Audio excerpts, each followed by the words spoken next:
మీ TV news కి స్వాగతం. ముందుగా ముఖ్యాంశాలు.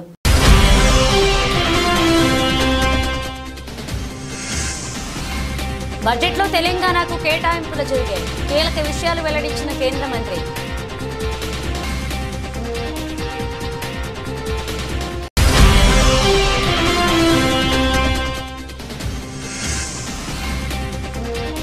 కుంభమేళాకు ప్రధాని మోదీ పవిత్ర స్నానంతో పాటు ప్రత్యేక పూజలు.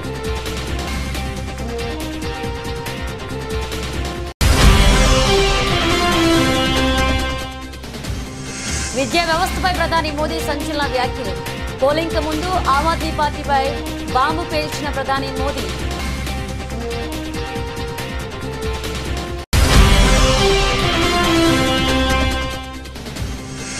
హైడ్రాపై దానం సంచలన వ్యాఖ్యలు. ఆ విషయంలో నో కాంప్రమైజ్ అంటున్న MLA.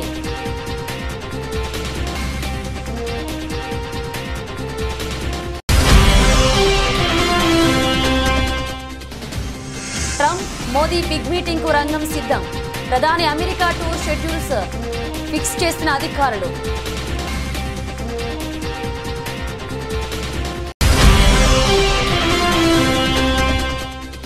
Hyderabad to Bengaluru bullet రైలు కేవలం 2 గంటల్లోనే హై స్పీడ్ కారిడార్ నిర్మించాలని నిర్ణయించిన రైల్వే శాఖ.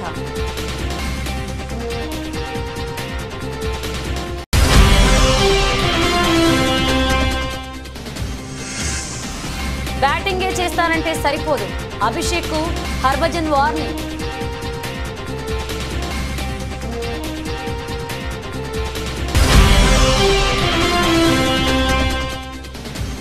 భారీ నష్టాల్లో స్టాక్ మార్కెట్లు. 500 పాయింట్లకు పైగా లాభంతో మొదలైన సెన్సెక్స్.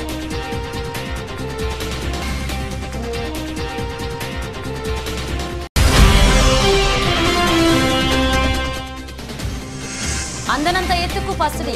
తెలుగు రాష్ట్రాల్లో 84,000 దాటేసిన బంగారం.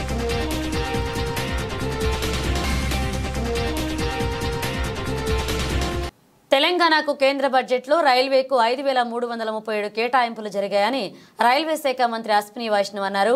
ఉమ్మడి ఆంధ్రప్రదేశ్లో యూపీఏ హయాంలో 886 కోట్లు మాత్రమే ఇచ్చారని తెలిపారు. ఢిల్లీలో అశ్విని వైష్ణవ్ మీడియా సమావేశంలో మాట్లాడుతూ తెలంగాణలో 41,667 కోట్ల పెట్టుబడి పెట్టామని చెప్పారు. తెలంగాణలో 1,322 కిలోమీటర్ల కవచ్ ఏర్పాటు చేస్తామని తెలిపారు.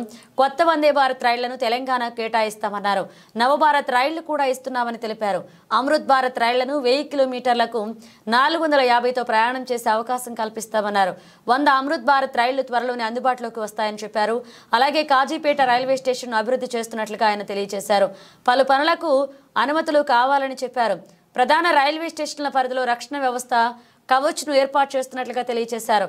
రాష్ట్రంలో 1,026 కిలోమీటర్ల మేరకు ఏర్పాటు చేస్తామని చెప్పారు. 2 ఏళ్లలో దేశమంతా ఈ టెక్నాలజీని అందుబాటులోకి తెస్తున్నట్లుగా వివరించారు. సికింద్రాబాద్లో కవచ్ సెంటర్ ఫర్ ఎక్సలెన్స్ ఏర్పాటు చేస్తామని అన్నారు. ఏపీలో రైల్వే అభివృద్ధికి 9,417 కోట్లు కేటాయించామని అశ్విని వైష్ణవ్ చెప్పారు. యూపీఏ హయాంలో కంటే 11 రెట్లు అధికంగా నిధులు కేటాయించామని తెలిపారు. ఏపీలో 84,559 కోట్ల రూపాయల ప్రాజెక్టులు జరుగుతున్నాయని చెప్పారు. 73 రైల్వే స్టేషన్లు అభివృద్ధి చేశామన్నారు. 100% రైల్వే లైన్ల విద్యుదీకరణ పూర్తయిందని, 1,560 కిలోమీటర్ల రైల్వే ట్రాక్ నిర్మించామని చెప్పారు. ఏపీ ముఖ్యమంత్రి సహకారానికి ధన్యవాదాలన్నారు. 8 వందే భారత్ రైళ్లు 16 జిల్లాలను కలుపుతూ ఏపీలో సేవలు అందిస్తున్నాయని చెప్పారు. భవిష్యత్తులో ఏపీకి మరిన్ని వందే భారత్ రైళ్లు వస్తాయని స్పష్టం చేశారు. దేశవ్యాప్తంగా 110 కిలోమీటర్ల వేగంతో వెళ్లేందుకు ట్రాక్ను సిద్ధం చేస్తున్నామని తెలియజేశారు.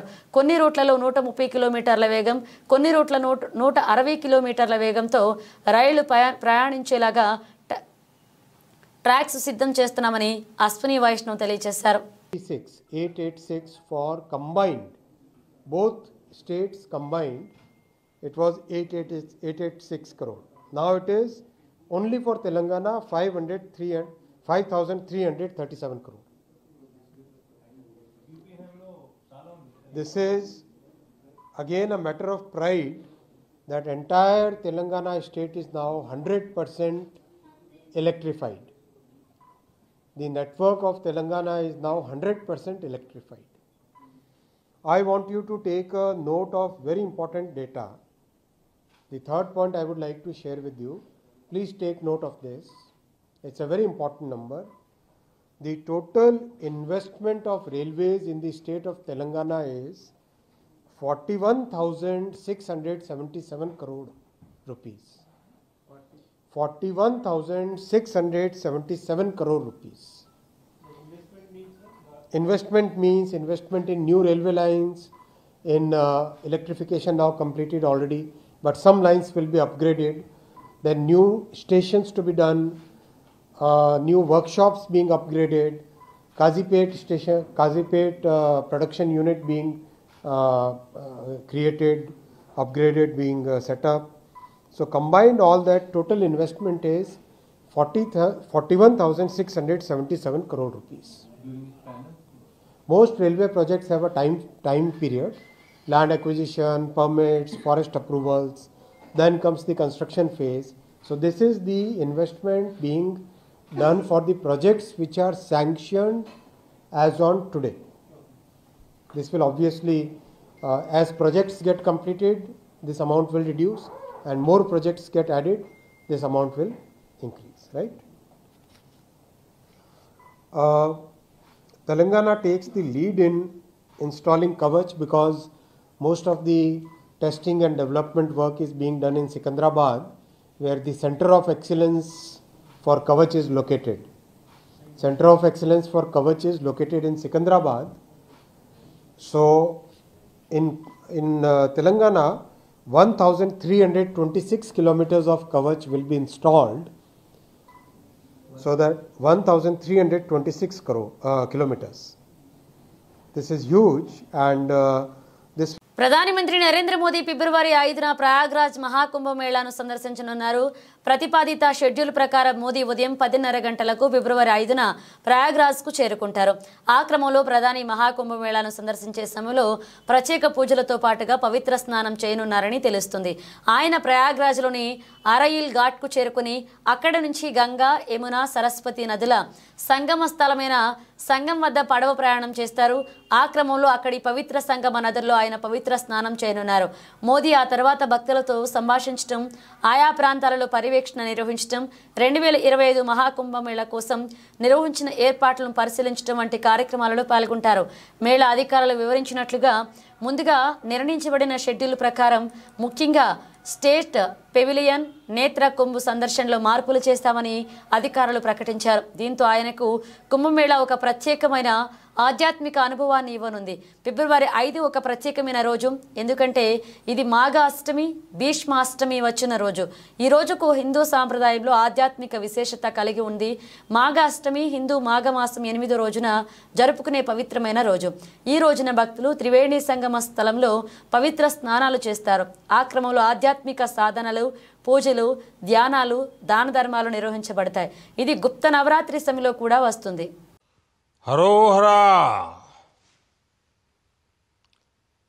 His Excellency President Prabowo, Murugan temple trust के chairman Pa Hashim, managing trustee doctor कोबालन,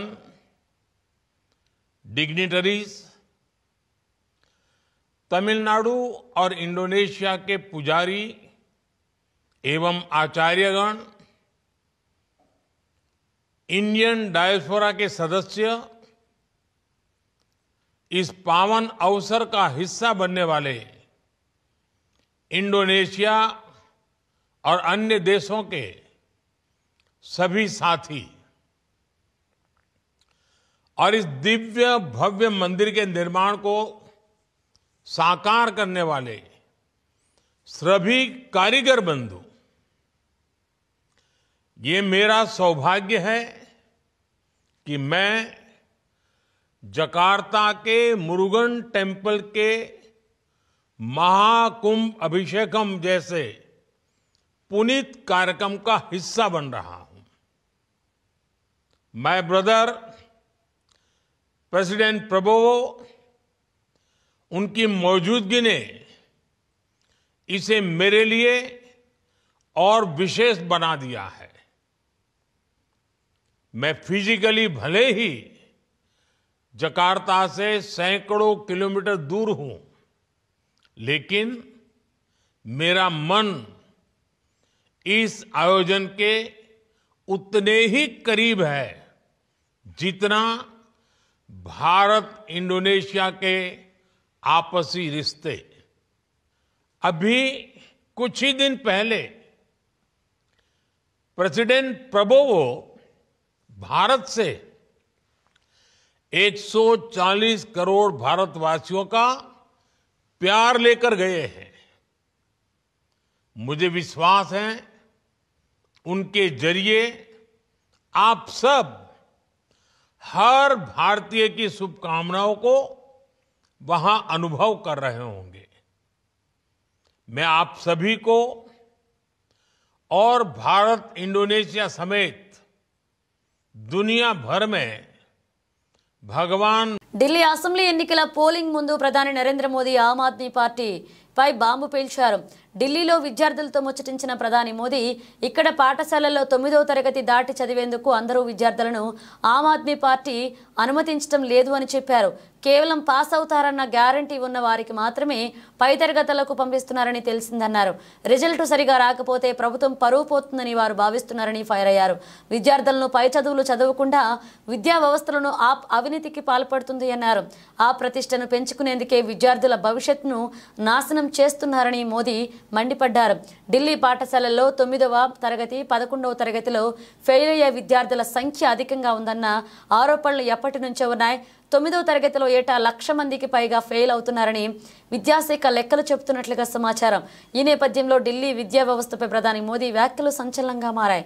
मैंने सुना है ये दिल्ली में 9वीं कक्षा के बाद बच्चों को आगे जाने ही नहीं देते।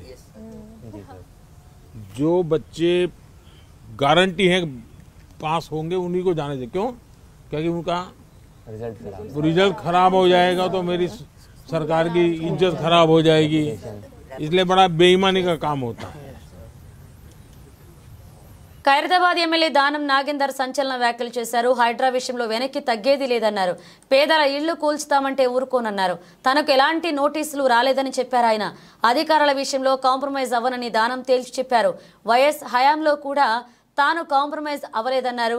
తనపై 173 కేసులున్నాయి, పోతే జైలుకు పోతా అని దానమన్నారు. తన ఇంట్లో వైఎస్ కేసీఆర్ ఫోటోలు ఉన్నాయని చెప్పారు. ఎవరి అభిమానం వాళ్లది, ఇష్టమైన నేతల ఫోటోలు ఉంటే తప్పేంటంటూ ప్రశ్నించారు దానం.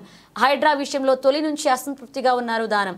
ఇటీవలే తాను చెప్పినా కూడా ఆపకుండా కూల్చివేయడంపై ఆయన అధికారులపై ఆగ్రహంతో ఉన్నారు. కూల్చివేతల విషయంలో అధికారులు ఏకపక్షంగా వ్యవహరిస్తున్నారని అన్నారు. ఖైరతాబాద్ ఎమ్మెల్యే దానం నాగేందర్ పేదలను ఇబ్బంది పెట్టేలా వారి వ్యవహారం ఉండదన్నారు. కూల్చివేతలు చేపట్టాలని భావిస్తే ముందు ఓల్డ్ సిటీ నుంచే మొదలు పెట్టాలని ఇటీవలే ఓ మీడియాతో మాట్లాడుతూ అధికారులకు సవాల్ విసిరారు.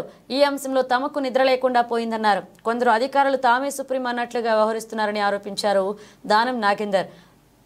అధికారులకు పూర్తి స్వేచ్ఛ ఇస్తే ప్రభుత్వాలు నిలబడవన్నారు. అధికారులు ప్రభుత్వం కంట్రోల్లో ఉండాలని, ప్రభుత్వ నిర్ణయాలకు తగ్గట్టుగా నడుచుకోవాలని అభిప్రాయపడ్డారు. ఇలా ఖైరతాబాద్ లో అయిందని కాదు, రేపు ఇంకో దగ్గర అయితే కూడా వస్తాను నేను. ఎందుకంటే ఇలా చేయకూడదు అని చెప్తున్నాను నేను. అందుకే చెప్పాను, ఇది ఒక పాలసీ డిసిషన్ కింద తీసుకుంటే ఒక నోటీస్ ఇవ్వండి, ఒక పబ్లిక్ నోటిఫికేషన్ ఇవ్వండి అధికారులకు చెప్తున్నాను నేను. మీరు ముఖ్యమంత్రి గారి దగ్గర లేకుంటే డిపార్ట్మెంట్ నుంచి ఏదైనా ఆదేశాలు వస్తే నోటిఫికేషన్ ఇచ్చి ఈ ప్రాంతంలో ఇది సెట్ బ్యాక్ ప్రోగ్రామ్ ఉంది అని చెప్పండి. మరి పెద్ద పెద్ద బిల్డింగ్లు నేను చూశాను, నేను అదే చెప్పాను ఆ డీసీపీ గారికి. పెద్ద పెద్ద బిల్డింగ్లు వాళ్ళు సెట్ బ్యాక్ చూపించారు, కానీ దాని పార్కింగ్ కింద వాడుకుంటారు. ఆ సెట్ బ్యాక్ ఇచ్చిన తర్వాత ఏదైతే ప్యాసేజ్ వదులుతారో అది పెడెస్ట్రియన్స్ వాడడానికి మరి నడిచే వాళ్ళకు దారి అది. మరి అదే అక్కడ పెట్టిన దాన్ని ఎక్కడ కూడా గులగొడతలేరు. నేను రోడ్ నంబర్ 46 మొత్తం అదే ఉంది. రోడ్ల మీదే వదలం మాత్రం సెట్ బ్యాక్ వదిలారు. ఆ సెట్ బ్యాక్ ని మొత్తం మేము వాళ్ళ పార్కింగ్ కింద వాడుకుంటారు. నడిచేవాడు ఎలా నడవాలి, అక్కడ ఎవరు చూస్తలేడు. బంజారాయిల్ రోడ్ నంబర్ 1 కానీ 2లో కానీ అక్కడ మెయిన్ రోడ్ మీద ఉన్నాయి. బస్తీలలో ఏం పని అంటుండే. కాబట్టి బస్తీల జోలికి రాకండి దయచేసి నా కోరిక.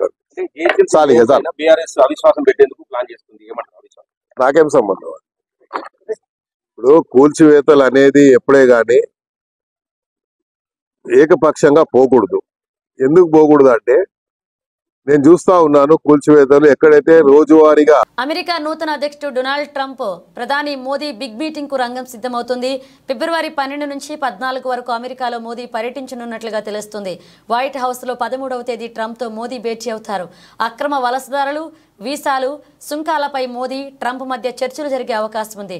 ట్రంప్ రెండవసారి అధికారంలోకి వచ్చిన తర్వాత ఫస్ట్ టైం ఆయనతో ప్రధాని మోదీ సమావేశమవుతున్నారు.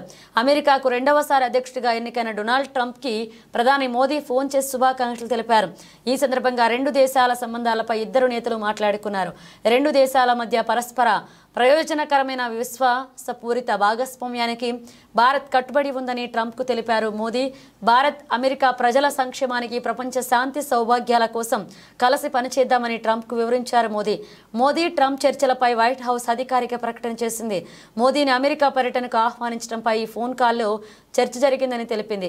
అలాగే రెండు దేశాల మధ్య పరస్పర సహకారం పెంపొందించుకోవడంపై ట్రంప్ మోదీ మధ్య చర్చ జరిగిందని అమెరికా అధ్యక్ష కార్యాలయం ఆ ప్రకటనలో వివరించింది. దీంతో పాటు అమెరికా తయారు చేసిన ఆయుధాల కొనుగోళ్లను పెంచాల్సిన అవసరాన్ని భారత్కు విజ్ఞప్తి చేసినట్లుగా వైట్ హౌస్ తెలిపింది. పారదర్శకమైన ద్వైపాక్షిక వాణిజ్య బంధాన్ని పెంచాలని కూడా మోదీని ట్రంప్ కోరారు. మరోవైపు రెండు దేశాల మధ్య వ్యూహాత్మక భాగస్వామ్యంపై చర్చ జరిగింది. ఈ ఏడాది తొలిసారి భారత్లో క్వాడ్ సదస్సు నిర్వహణపై మోదీ, ట్రంప్ ఈ ఫోన్ కాల్లో చర్చించారని వైట్ హౌస్ వివరించింది. Today between India and the United States, a very high level of convergence of our interests, and a sense that while we serve our national interests, while we build our bilateral partnership, definitely on regional issues and global issues, there is a lot of good that we can do. So that sense of global good was also very evident conceptually in what we discussed. In terms of the bilateral ties, I think now you do understand this was the first day of the administration, so obviously we had a sort of essentially a broad brush conversation, didn't get too deep into details, but there was, I think, an agreement, a consensus between us that we need to be bolder, we need to be bigger, we need to be more ambitious. The interactions between us should be more intensive. And some of the specifics we discussed, we want to promote the ease of building the relationship.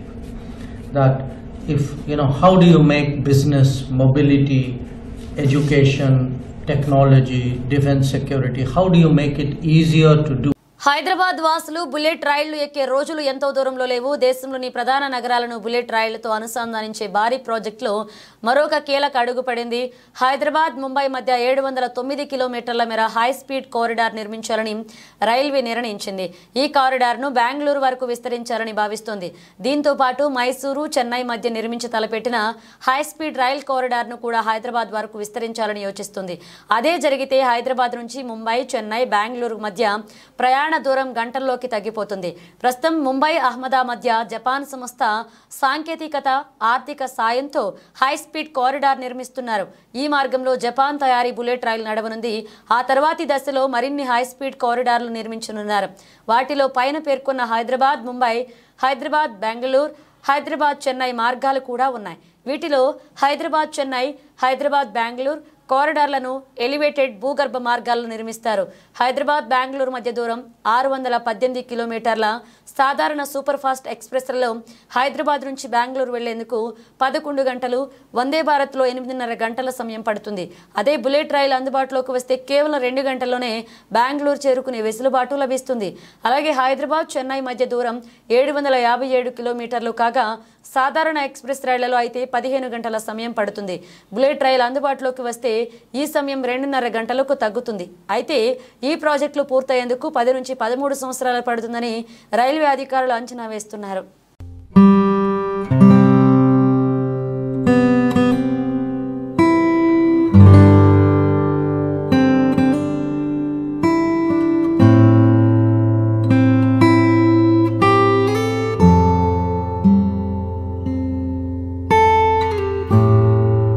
భారత young opener Abhishek Sharma super సెంచరీతో overnight hero అయిపోయాడు. IPL ఇన్నింగ్లలో fame సంపాదించుకున్న ఈ left hand batter ఇంగ్లాండ్పై సెంచరీతో international క్రికెట్లోనూ తన ముద్ర వేశాడు. అతడి నాక్పై దిగ్గజ స్పిన్నర్ హర్భజన్ సింగ్ స్పందించాడు. ప్రతి బ్యాటర్ కెరీర్లో చెప్పుకోదగ్గ నాక్స్ కొన్ని ఉంటాయి. కెరీర్ ముగిశాక వెనక్కి తిరిగి చూసుకుంటే అవే గుర్తుకు వస్తాయి. అయితే అలాంటి ఇన్నింగ్స్ అంత ఈజీగా రావు. కొన్నేళ్ల పాటు ఆడుతూ పోతేనే ఇది సాధ్యం. అయితే కొందరు చిచ్చర పిడుగులు మాత్రం కెరీర్ స్టార్టింగ్లోనే మెమరబుల్ నాక్స్ ఆడి ఆశ్చర్యపరుస్తుంటారు. Team India young opener Abhishek Sharma అదే పని చేశాడు. ఇంగ్లాండ్తో జరిగిన 5వ టీ20లో అతడు ఆకాశమే హద్దుగా చెలరేగాడు. 54 బంతుల్లో 135 పరుగుల ఇన్నింగ్స్తో విధ్వంసం సృష్టించాడు. 7 4లు 13 6లతో ప్రత్యర్థి బౌలర్లను ఊతకోచ కోశాడు. అలాంటోడిపై దిగ్గజ స్పిన్నర్ హర్భజన్ సీరియస్ అయ్యాడు. ఇంగ్లాండ్తో టీ20లో బ్యాటింగ్లో సెంచరీతో వీరవిహారం చేసిన అభిషేక్ శర్మ బౌలింగ్లోనూ సత్తా చాటాడు. ఒక ఓవర్ వేసి 3 పరుగులిచ్చి 2 కీలక వికెట్లు పడగొట్టాడు. అప్పుడప్పుడు బౌలింగ్ చేసే ఈ లెగ్ స్పిన్నర్ బ్రేక్ త్రూలు అందిస్తూ తనలోని స్పిన్ నైపుణ్యాన్ని బయటపెడుతూ వస్తున్నాడు. అయితే ఇదే అంశంపై హర్భజన్ సీరియస్ అయ్యాడు. అభిషేక్ బ్యాటింగ్ మీద దృష్టి పెడుతున్నాడు అని, మరి బౌలింగ్ ఎవరు చేస్తారని ప్రశ్నించాడు బజ్జీ. అతడితో మంచి లెగ్ స్పిన్నర్ దాగి ఉన్నాడని, బౌలింగ్ స్కిల్స్ను మెరుగుపరుచుకుంటూ అంటూ అభిషేక్కు అతడి వార్నింగ్ ఇచ్చాడు. ఈ విషయంలో గతంలోనూ పలుమార్లు సూచనలు చేసినా అతడు పట్టించుకోలేదు అని సీరియస్ అయ్యాడు బజ్జీ. అంతర్జాతీయ మార్కెట్లలో బలహీన సంకేతాలు ఉన్నప్పటికీ కనిష్టాల వద్ద మదుపర్ల కొనుగోళ్లు సాగిస్తుండటంతో మంగళవారం ఉదయం దేశీయ సూచీలు లాభాల బాటలో సాగుతున్నాయి. ఈ వారంలో 5, 6 తేదీల్లో ఆర్బీఐ ద్రవ్య పరపతి మీటింగ్ జరగనుంది. కీలక వడ్డీ రేట్లకు 0.25% తగ్గించవచ్చని మార్కెట్ నిపుణులు అంచనా వేస్తుండడం కూడా మార్కెట్ సెంటిమెంట్ను బలపరుస్తుంది. దీంతో సెన్సెక్స్, నిఫ్టీ లాభాలతో మొదలయ్యాయి.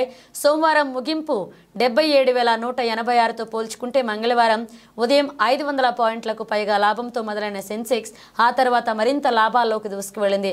ఒక దశలో దాదాపు 750 పాయింట్లకు పైగా లాభపడి 77,951 వద్ద గరిష్టానికి చేరుకుంది.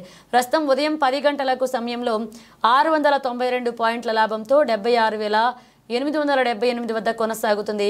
మరోవైపు నిఫ్టీ కూడా సెన్సెక్స్ బాటలోనే కదులుతుంది. ప్రస్తుతం 204 పాయింట్ల లాభపడి 23,565 వద్ద కొనసాగుతుంది.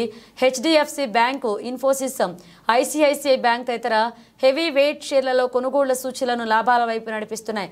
సెన్సెక్స్లో Motherson, Sona, BLW, ABB India, Bank of India షేర్లు లాభాల్లో ఉన్నాయి. ట్రెడ్, అలాగే Tata Chemicals, Berger Paints, United Breweries షేర్లు భారీ నష్టాల్లో ఉన్నాయి. నిఫ్టీ మిడ్ క్యాప్ ఇండెక్స్ 898 పాయింట్ల లాభంతో కొనసాగుతుంది. బ్యాంక్ నిఫ్టీ 743 పాయింట్ల లాభంతో ఉంది. డాలర్తో పోల్చుకుంటే రూపాయి మారకం విలువ ప్రస్తుతానికి 87.02గా ఉంది.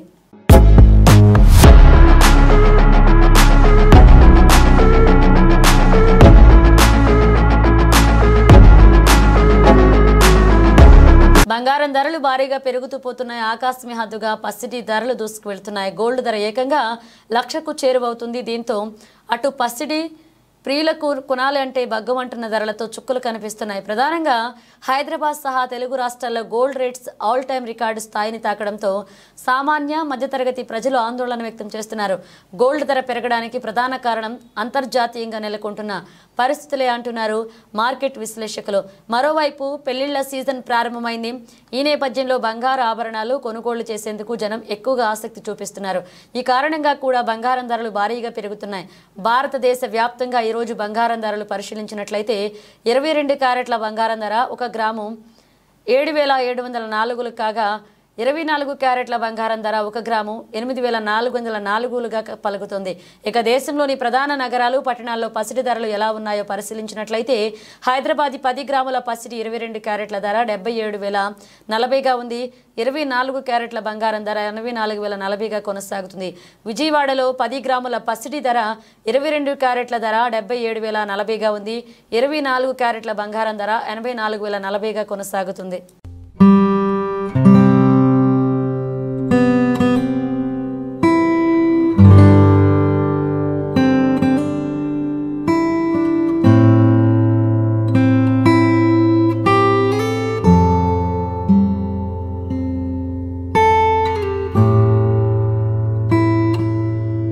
బులెటిన్ ముగించే ముందు హెడ్లైన్స్ మరోసారి.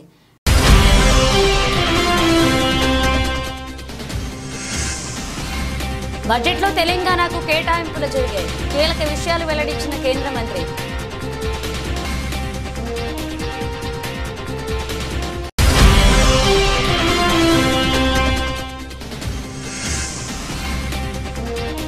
కుంభమేళాకు ప్రధాని మోదీ పవిత్ర స్నానంతో పాటు ప్రత్యేక పూజలు.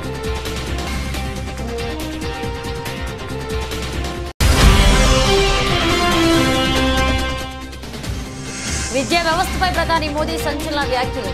పోలింగ్ కు ముందు ఆమ్ ఆద్మీ పార్టీపై బాంబు పేల్చిన ప్రధాని Modi.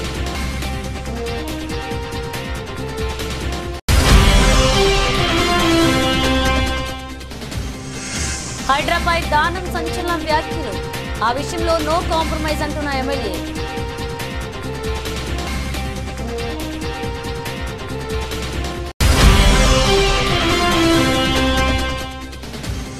Trump Modi big meeting కు రంగం సిద్ధం. ప్రధాని అమెరికా టూర్ షెడ్యూల్స్ ఫిక్స్ చేసిన అధికారులు.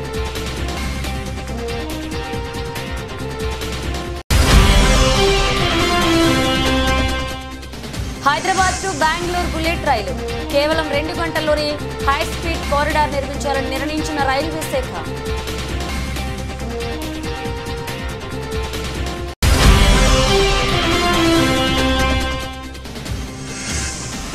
బ్యాటింగే చేస్తానంటే సరిపోదు, అభిషేక్ కు హర్భజన్ వార్నింగ్.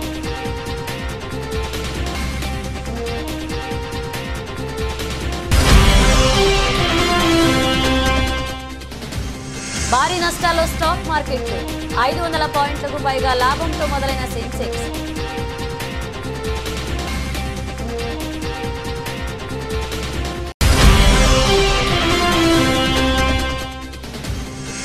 అందనంత ఎత్తుకు పసిడి. తెలుగు రాష్ట్రాల్లో 84,000 దాటేసిన బంగారం.